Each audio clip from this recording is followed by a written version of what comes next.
These two phones arguably epitomize what the two companies who make them stand for. On the left-hand side, you have the iPhone 5, pure simplicity. On the right-hand side, the Samsung Galaxy Note 2, bigger is better. So what's different between them? Well, pretty much everything, but we're gonna compare them anyway. That's just how we are.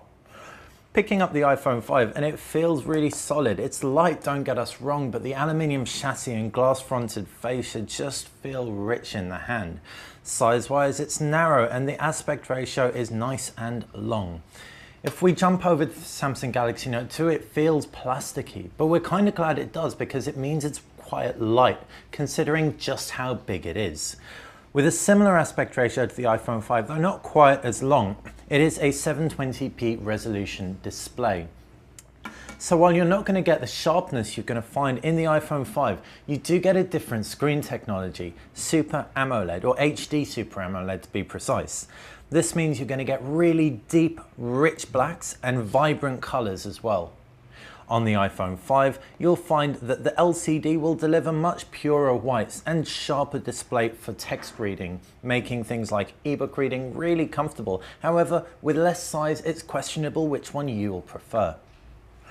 As far as other features of the phones go, both have 8 megapixel cameras with outstanding performance. The Samsung Galaxy S3 gives you loads of options when you switch on your camera. You can tweak pretty much everything out of it. However, the iPhone 5 gives you a handful. You've got HDR mode, you have panorama mode, and you've pretty much got a grid you can lay on top of it, and that is it. Still, both 8 megapixel cameras. One other great thing about the Samsung Galaxy Note 2 camera is it gives you a 6 frame per second burst mode, trumping some digital SLRs, and that's going to be at 8 megapixels. Looking through the user interface, and the Samsung Galaxy Note runs Android 4.1, that's Jelly Bean, whereas iPhone 5 runs iOS 6, the latest version. iOS hasn't really had many differences in the latest iteration. However, Android has been completely overhauled, not just by Google, but by Samsung as well. You can see you've got these 3D menu transitions, you've got a host of customizations to the notifications bar, and you've got a revised App Store in terms of look and feel.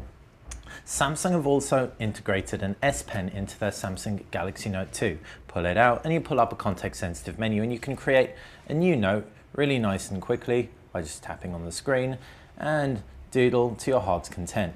What's truly great about it is it packs 1024 levels of pressure sensitivity, so the harder you press, the thicker your stroke, making for a really natural handwriting experience. We've seen this on the Samsung Galaxy Note 10.1 and it works a treat on the Galaxy Note 2.